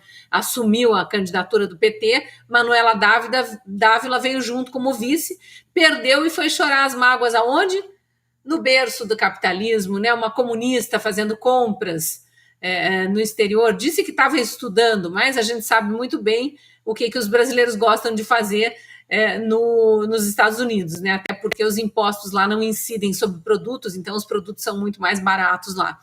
É triste, viu? É triste a gente acompanhar. Eu queria só emendar com esse comentário um outro ainda relativo ao tema anterior, porque enquanto vocês falavam, Paula, eu fiz uma conta rápida, você falou em 200 e poucos senadores que vão ganhar, em média, 78 mil a título de ajuda de custo moradia. Sabe quanto que dá a conta? Só para os senadores, só se forem 200. 15 milhões e 600 mil reais. Aí a gente lembra dos 2 milhões que Lula liberou para ajudar São Sebastião, ou 7 milhões, né, atualizando agora. 15 milhões e 600 mil, os cofres públicos federais do nosso dinheiro vão gastar só para auxílio moradia, para senador, sendo que a maioria nem saiu da cidade. Aí a gente vê mais dinheiro agora sendo gasto com essa carreta furacão aí, que eu não sei nem bem exatamente o que vai fazer, e aí a gente fica pensando como que vamos sair desse buraco. Adoro as contas da Cris, muito bem, Cris. Ana, o que esperar dessa dupla aí, que vai elaborar estratégias no enfrentamento ao discurso de ódio? Bom, o discurso de ódio a gente sabe muito bem o que vai ser, né? Vai ser tudo aquilo que eles não gostam. Agora, eu queria deixar aqui uma pergunta para Manuela Dávila, porque hoje, quarta-feira de cinzas, um dia muito importante para os cristãos, para os católicos como eu procurei nas redes sociais da Manuela Dávila alguma fotinho ali dela na igreja, rezando com o Pai Nosso, as mãozinhas assim, né?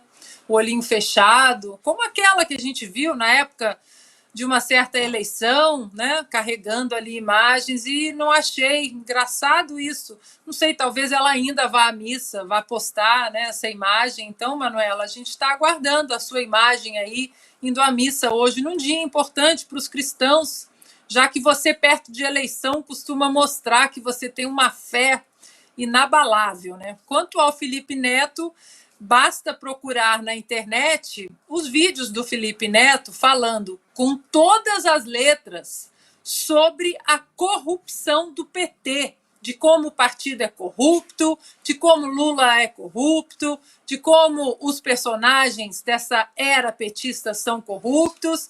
E aí fica aqui o questionamento, né? O que aconteceu com essa mudança, né? Assim, qual foi a luz no fim do túnel aí, ou as luzes, ou os saquinhos, né, os montantes de luzes que o Felipe Neto viu no final desse túnel aí, para mudar tão radicalmente de opinião sobre o PT. E agora vamos para o Supremo. Quer comentar, Cris? No chat me corrigindo, porque eu falei 200 senadores, eu acho que me confundi aqui, eram 200 parlamentares que você tinha trazido a conta. Obviamente que não existem 200 senadores, são 81, né? Mas, enfim, se fossem 200, eu sei que são mais, a conta dava 15 milhões e 600 mil só com auxílio moradia ou ajuda de custo, sei lá como é que eles chamam. É muito mais, de qualquer forma, do que está sendo liberado pelo governo federal para atender as vítimas das enxurradas ali na região de São Sebastião. É triste. Isso, não, só para confirmar aqui a informação, são 5 senadores e cerca de 280 deputados que vão receber 2 cotas, aí no valor de 78 mil cada. Então são 285 que a gente tem que multiplicar por 78 mil, né? Exato. Atualizando, 22 milhões 230 mil reais gastos com ajuda de custo para os nossos nobres parlamentares se deslocarem da sala para o quarto, do quarto para a sala.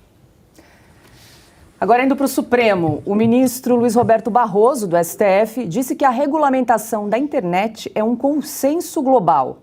A declaração foi dada em uma conferência sobre o tema promovida pela Unesco em Paris. Barroso disse que no mundo, o pensamento conservador, em alguns espaços, foi capturado por um discurso extremista que incentiva a mentira, o ódio e a violência. Para o ministro, seriam necessários 3 níveis de atuação. Primeiro, as próprias plataformas retirariam do ar os conteúdos contrários à política de uso. Depois, por meio de notificação privada. E, por fim, com decisão da Justiça. Isso é algo que já acontece no Brasil, né, Augusto? Olha, Luiz Roberto Barroso. Ele. É ele. Então, de novo, eu tenho que falar dos clientes dele e dos personagens com que ele... Olha o que ele está dizendo. O discurso, o pensamento conservador foi capturado por um discurso extremista que incentiva a mentira, o ódio e a violência. Ele foi advogado do terrorista italiano Cesare Battisti, 10 anos. O Cesare Battisti defendia a extinção dos adversários, o extermínio de todo adversário político. Deve ser discurso de ódio. Ele mentia, tanto que disse para o advogado dele, tão ingênuo, né, que era o Luiz Roberto Barroso. Ele dizia que era inocente e o Barroso disse que sentia nos olhos do Cesare a sinceridade. Então ele não sabe nada sobre quem está mentindo ou quem não está mentindo. Agora, e a violência? O cliente dele, que ele defendeu, cuja inocência ele defendeu 10 anos, repito, até tirá-lo da cadeia, tá, e conseguir com que o Brasil protegesse. Ele foi embora depois do governo, graças ao governo Temer e ao governo Bolsonaro. Ele defendia esse cara que matou 4 pessoas. Ele enganou os brasileiros, porque aqui esquerdista é sensível, esquerdista não tira a vida de ninguém, imagina, nem o stalinista. Ele defendeu esse cara que confessou assim que chegou à Itália, onde cumpre pena de prisão perpétua merecidíssima, e lá houve todo o processo, o devido processo legal, o direito de ampla defesa. Ele está na cadeia por 4 mortes. Ele era de extrema direita. Ele era o pensamento conservador, quer dizer, o pensamento esquerdista que está tomado há muito tempo, né, pela mentira, pelo ódio, por tudo isso, que basta olhar a história. Basta olhar a história e basta olhar o presente. Nesta palestra, conferência, sei lá, o ministro Barroso mentiu, estimulou o discurso de ódio, tá? Porque ele faz com que a esquerda continue achando que o Bolsonaro é o genocida, é o assassino dos Yanomamis. Isso é discurso de ódio. E a violência, porque não há violência maior do que ver neste momento, do que manter presas 900 pessoas, a imensa maioria das quais é inocente. Ana, quando a gente comenta esse tipo de assunto, assim, a gente se pergunta se é papel de um ministro do STF fazer esse tipo de declaração, né? Não custa lembrar também, Paula, que foi o ministro Barroso que disse que o STF faria o que deveria ser feito para implementar a Agenda 2030. E nessa agenda está exatamente a regulação, no sentido tirânico da palavra, da liberdade de expressão, da liberdade de questionar, liberdade de imprensa. Então, esse consenso global, os globalistas amam isso, o consenso global em relação à pandemia. Durante 2 anos, o tal consenso global disse que as vacinas eram a única solução para sairmos da pandemia.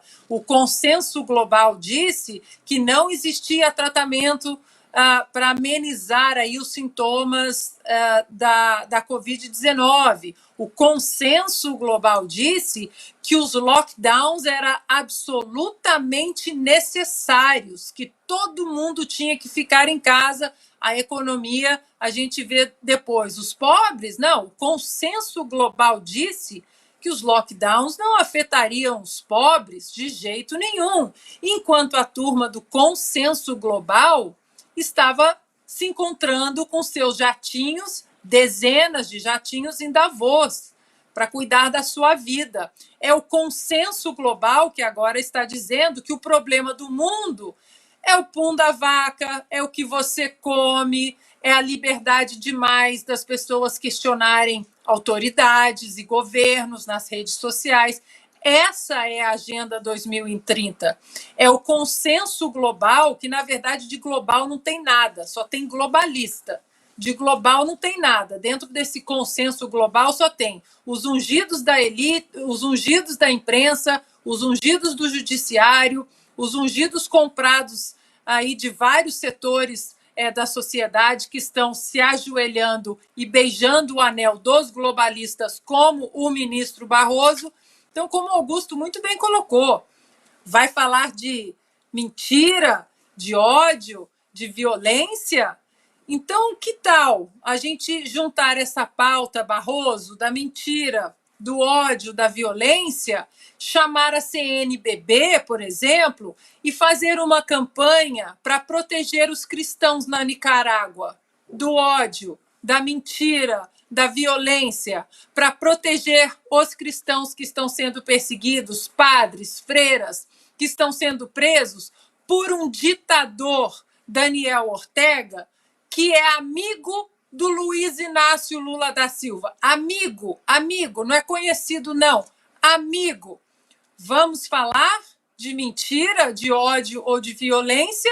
Ou só a mentira, ódio, de violência que cai no balaio de vocês? Para arrematar, Cris Grêmio. Eu vou complementar a frase aqui do nosso ministro Barroso, né?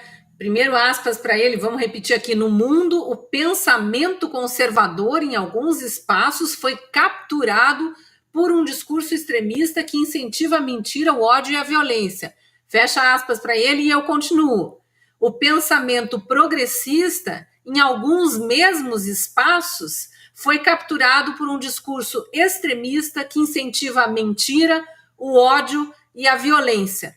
E aí coloco no meio desse balaio também os centristas, os em cima do muro, e que também espalham mentira, ódio e violência. Ou seja, seres humanos, ministro Barroso, não importa qual a ideologia política, também se encaixam em extremismo, ódio e violência conforme quem vê. Porque talvez o senhor esteja achando que o pensamento conservador é extremista, porque o senhor se diz progressista. Nós, que nos dizemos conservadores, somos vítimas diárias de ódio, violência e mentiras vindas dos progressistas para cima de nós. Então, queremos que todos sejam, de alguma forma, atingidos por essa sua nobre intenção aí de melhorar o discurso público, já que os pensamentos extremistas é que precisam ser combatidos, né?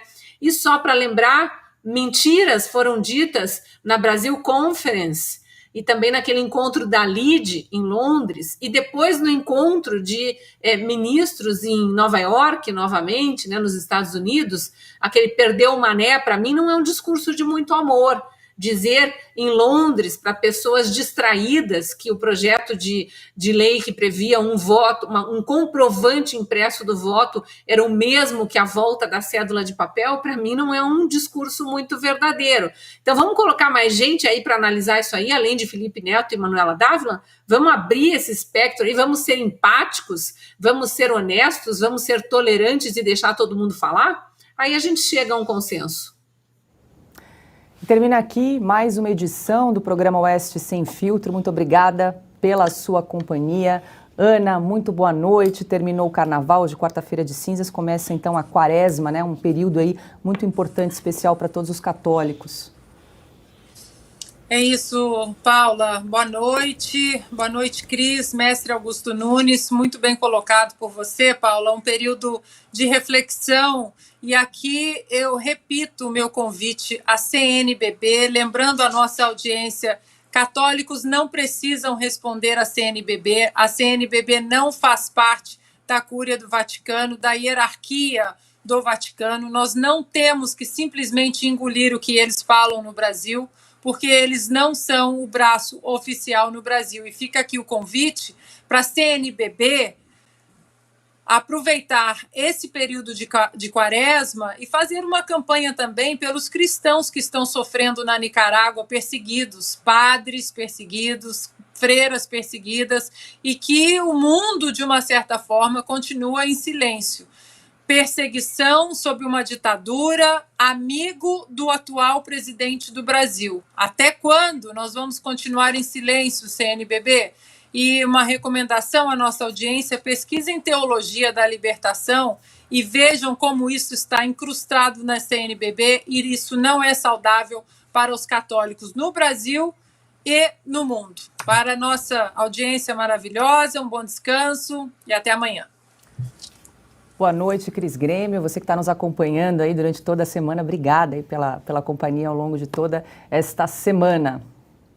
Eu que agradeço, Paula, a companhia tua, da Ana Paula, Augusto e de nossa audiência aqui, muito participativa no chat. Obrigada a todos que mandaram mensagens ali. Depois o Augusto e a Ana Len também tem muita mensagem para eles, para você, Paula, elogiando bastante o programa aqui. São notícias ruins que a gente precisa comentar, mas não pode deixar passar em branco, né? A gente precisa trazer à tona, até porque agora as agências de checagem sumiram, né?